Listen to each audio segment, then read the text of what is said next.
जब भगवान शिव या अन्य कोई देवी देवता जैसे मां काली, महावीर हनुमान, मां दुर्गा या आपके इष्ट देवता जब आपको दर्शन देते हैं, तब आपको ईश्वरीय कृपा के माध्यम से कुछ संकेत दिखाई देते हैं, कुछ लक्षण दिखाई देते हैं। ऐसा कभी हो नहीं सकता कि किसी भक्ति करने वाले व्यक्ति को कोई संकेत न मिले। हर भक्ति करने वाले व्यक्ति को उनके इष्ट देवता कोई ना कोई संकेत जरूर देते हैं। जो कोई साधना नहीं करते, उन्हें कोई देवी देवता नहीं दिखते। क्या कभी ऐसा होता है कि कोई व्यक्ति मंत्र जाप साधना ही ना करे तो क्या उन्हें कोई शक्ति दर्शन दे सकती है? नहीं।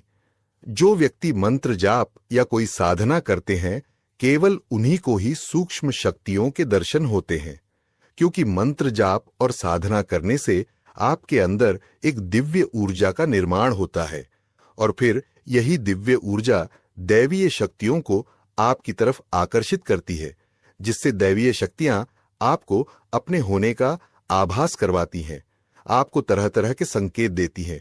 तो यह केवल आध्यात्मिक व्यक्तियों के साथ ही होता है। इसी प्रकार जो लोग मंत्र जाप साधना नहीं करते, उनके अंदर कोई दिव्य ऊर्जा नहीं होती और फिर इसी दिव्य ऊर्जा की कमी के कारण वह लोग शक्तियों का आभास नहीं कर पाते। जैसे कि जब लोग साधना करते हैं या सामान्य मंत्र जाप करते हैं तो उन्हें भी संकेत मिलते हैं। किसी को स्वप्न में सफेद वस्त्र धारण किए कोई लंबा व्यक्ति दिखाई देता है तो किसी को दो साधु दिखाई देते हैं, कोई खुद को स्वप्न में उड़ता हुआ देखता है। तो यह सब लक्षण केवल आध्यात्मिक लोगों को ही दिखाई देते हैं। कई लोगों को तो स्वप्न के माध्यम से किसी देवता का कोई दिव्य मंत्र भी प्राप्त हो जाता है। ऐसे ऐसे दिव्य अनुभव भक्तों को होते हैं।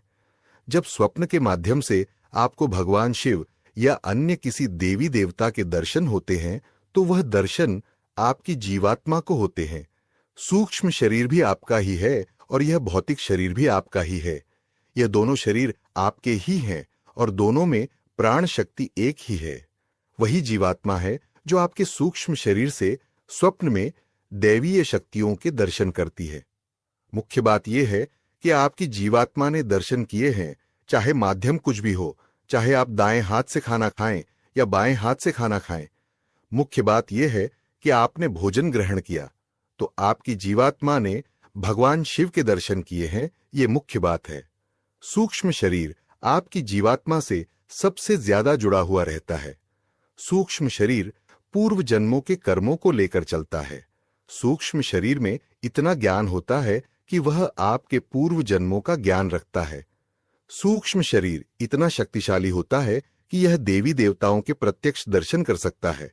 अगर आप अपनी जीवात्मा को सूक्ष्म शरीर में धारण करना सीख जाएं, तो आप देवी देवताओं को देख सकते हैं। सूक्ष्म शरीर आपके अंदर ही है। जब आपका तपोबल बहुत ज्यादा बरत जाता है, जब आप योग और मंत्र जाप के द्वारा अपनी प्राणऊर्जा को अपने नियंत्रण में ले आते हैं, तो आप अपनी इच्छा से सूक्ष्म शरीर में प्रवेश करके सभी देवी देवताओं के दर्शन कर सकते हैं। ब्रह्मांड के किसी भी कोने में जाकर आप भ्रमण करके आ सकते हैं। तो सूक्ष्म शरीर स्वप्न के माध्यम से आपको भगवान शिव के दर्शन करवाता है। तो ये साक्षात दर्शन ही होते हैं। ये देवी देवता ही होते हैं जो आपको स्वप्न के माध्यम से दर्शन देते हैं। जो बोलते हैं ना कि मेरी साधना चल रही है, साधना के दौरान मुझे देवी ने दर्शन दिए, तो आपकी साधना या मंत्र जाप सफल हो चुका है और शीघ्र ही आपको उनकी शक्तियों का एहसास भी होगा।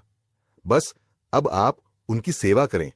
अमावस्या पूर्णिमा पर घर में उनके नाम का छोटा सा हवन करें, उन्हें भोग प्रसाद आदि अर्पित करें, उन्हें अपनी मनोकामना बताएं, तो अवश्य ही देवी देवता आपकी सहायता करेंगे। आपके तपोबल के हिसाब से ही देवी देवता आपकी सहायता करते हैं। जितना अधिक तपोबल होगा उतना बड़ा आपका काम हो जाएगा। जो भाग्य में नहीं है वो भी आपको मिल जाता है। अगर आपका तपोबल ज्यादा है तो भगवान से कोई ऐसी मन्नत मांगे जो संभव हो तो वह पूरी हो जाएगी। आपको खुद भी इसके लिए प्रयासरत रहना चाहिए।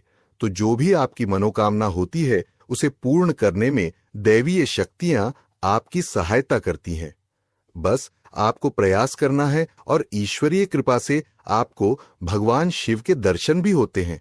जिस जिसको भी स्वप्न में देवताओं ने दर्शन दिए हैं, आप सभी को दर्शन हो चुके हैं और आप सभी को सिद्धियां भी दी हैं। ये बात अभी और है कि जो सिद्धियां आपको दी गई हैं वह अभी पूर्ण रूप से जागृत नहीं है। कोई आपका मंत्र जाप, आपका तपोबल कम था और वह देवी देवता जल्दी प्रसन्न हो गए और तभी आपको दर्शन दे दिए। आपको सूक्ष्म शरीर में आकर, आगे चलकर जब आप और ज्यादा मंत्र जाप करेंगे और ज्यादा साधना करेंगे तो आपकी सूक्त सिद्धियां भी जागृत हो जाएंगी। यह भी निश्चित है। जब आपको कोई शक्ति सिद्ध हो जाती है तो अध्यात्म का ऐसा कोई ज्ञान नहीं है जो आपको पता ना हो। जो तांत्रिक किसी तामसिक शक्ति को सिद्ध करके रखते हैं वह उनसे सब कुछ जान लेते हैं।